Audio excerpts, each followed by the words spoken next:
पालघरमध्ये पावसामुळे जनजीवन विस्कळीत झाल्याचं पाहायला मिळतंय। मनोर विक्रमगड रस्त्यावरील पूल पाण्याखाली गेलाय, तर पासमाड जवळ रस्ता पाण्याखाली गेल्याने वाहतूक बंद झालेली आहे। पालघरमधून ही बातमी बघतोय आपण।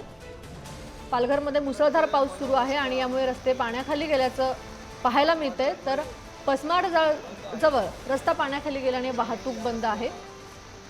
पालघरमध्ये पावसामुळे जनजीवन विस्कळीत झाल्याचं पाहायला मिळतंय। तर प्रतिनिधी जितेंद्र पाटील आपल्या सोबत जोडले गेलेले आहेत। तर पालघरमध्ये मुसळधार पाऊस कोसळतोय, काय परिस्थिती आहे? नक्कीच बघितलं तर पालघरमध्ये मध्यरात्रीपासून मुसळधार पावसाची जी हजेरी ती कायम आहे आणि आता जे ग्रामीण भागातले जे छोटे पूल आहेत ते देखील आता पाण्याखाली गेल्याने अनेक ठिकाणी जो आहे तो लोकांचा संपर्क जो आहे तो तालुक्याशी तुटलेला पाहायला मिळतोय। डहाणू तालुका असेल त्याचबरोबर विक्रमगड तालुका असेल, या दोन्ही तालुक्यामध्ये आता जोरदार पावसाची बॅटिंग जी ते सुरू आपल्याला पाहायला मिळते।